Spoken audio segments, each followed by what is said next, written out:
So bale, mag-aano muna tayo, magbablog muna tayo tungkol dito sa mga nagkalat na mga soldering wire.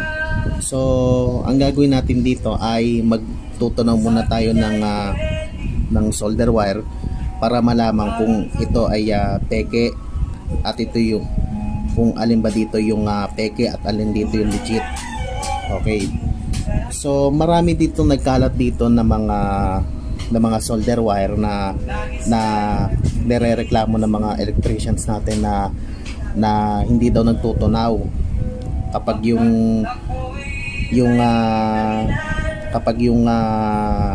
itong ganitong klaseng solder wire, ano siya, yung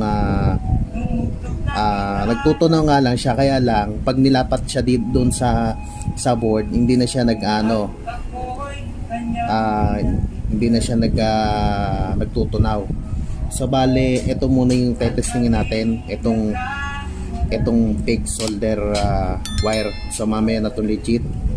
Ito nga pala yung ito yung dalawang soldering na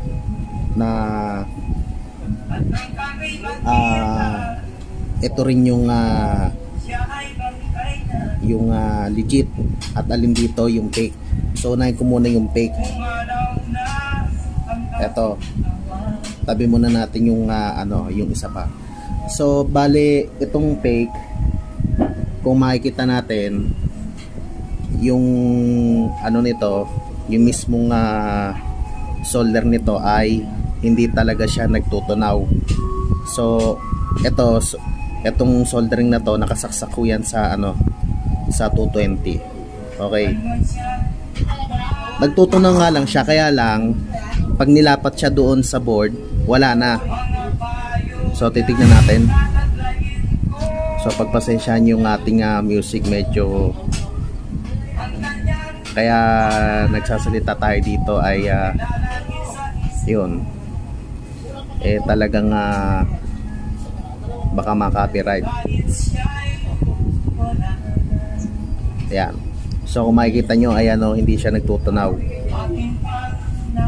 Nakasaksakuyan nakasaksakuyan. Wala to. Kahit dito ayan. Ayan, wala siya Okay. Ito yung fake. At ito din naman yung legit o original. So binili ko siya sa sa hardware. Bale, pinulong ko na kaagad after nung binili ko. So tingnan naman natin yung legit.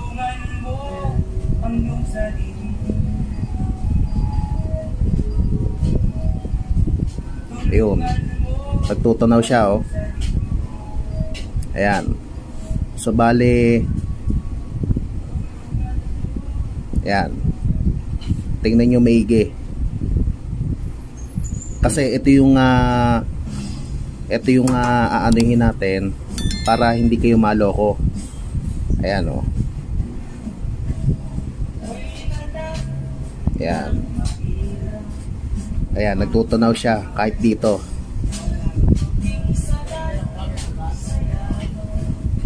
Okay lang yan, pati dito. Yan. Yan. So nagtutunaw ko. So ito yung legit. Then itong soldering na to ay fake. Ayan hindi talaga siya nagtutunaw marahan lang.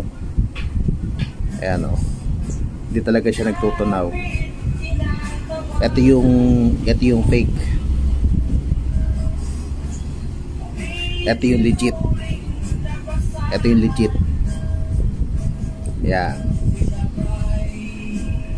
Ayan. Ayan. Ayan nagtutunaw talaga yung legit. So ibig sabihin, itong wala na to. Fake to, fake ito. So pagtapatin natin yung nga pala yung sa board, testingin natin. Okay. So kumuha ako ng board para dito. Okay, so susunod natin. So uunahin ko muna yung fake. Ito yung peke. So tatry natin yung fake. Tatry natin yung fake para maintindihan natin. Ayun o. Ayun. Ayan, kung makikita nyo, ayan o. Nagtutunaw siya pero ayan o. Ayan. Paglapat niya dito, wala na. Tumitigas na siya. Ayun o. Ayan. Ayan, nakikita nyo.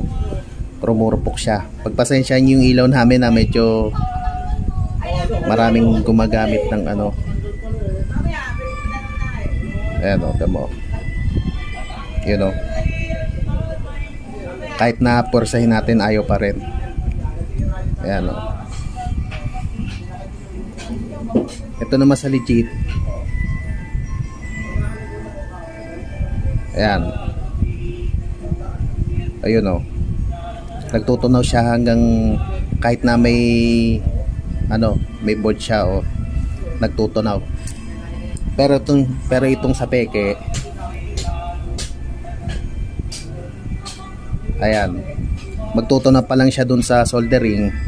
And then, ayan. Diyan pa lang, paglapat niya dito, wala na. Wala na, oh. Ayan. Ayan. Wala na, oh. Tigas na siya. Magtutunaw pa lang siya dito sa soldering, pero paglapat niya dito, wala na to. Ayan, oh. Ayan. Wala na. Tigas na siya. Kahit sa mga battery na kahit sa mga battery, wala na din. Pero ito naman sa legit, ayun o, nagtutunaw siya o. Ayan. Okay. Okay yung natin para sa mga ayan o, nagtunaw siya. So mga boss, pagka bibili kayo ng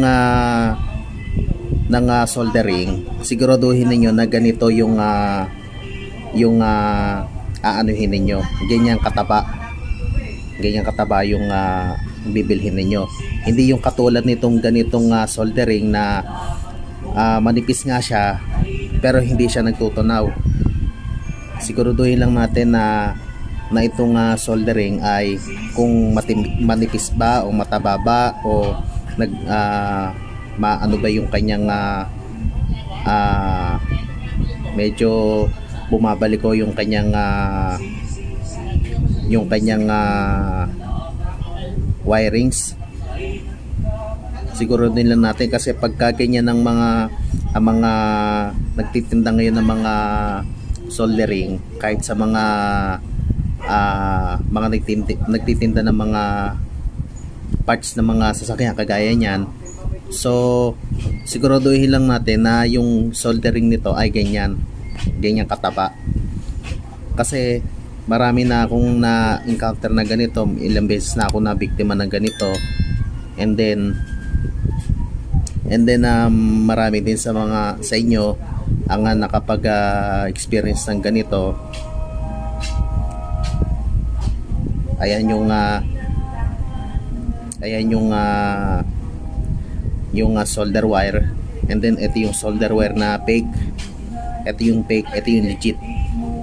So para hindi kayo maloko, ayan ho, siguraduhin lang ho natin na mataba yung solder wire na bibilihin natin. Kasi pagka ganyan ganyan kanipis, malambot yung solder, kung bibilihin lang nila ay 10 piso, bale 10 isang metro, bale 10 piso. And then ito 15 lang to sa hardware binili ko. 15 isang metro, bale 10 metro binili ko. 150 isang metro. 10 metro pala 150. And then ito, ang bili ko dito sa solder wire na to,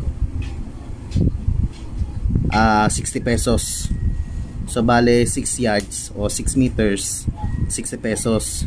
Ito, ginawa ko 10 metro, bale 150 na. So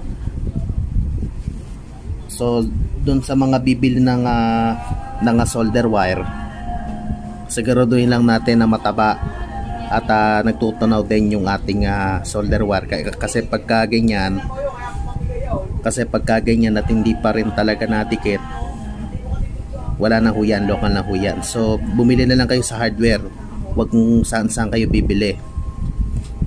Sa hardware lang po, kung meron silang ganyang stock, alisin na natin tong fake. Kung meron silang ganitong stock na ganyan, maganda ho yun. Magtanong lang ho kayo kung magkano yung solder wire. Bale 15 pesos 1 metro. Kung gusto nyo 15 meters, 20 meters, mapapamahal kayo. Kasi kung mapapamahal kayo at kung ilang buwan mauubos, is talagang tatagal to, sigurado hanggang 12 months. So mag-ingat ho kayo sa mga nabibili sa mga hindi hardware. Doon lang kayo bumili sa hardware, 150, 10 metro. So bale inano ko na lang, alam na ng hardware yan kung alin dyan yung pinaka legit at alin doon yung maraming legit doon na solder wire, marami ho dyan.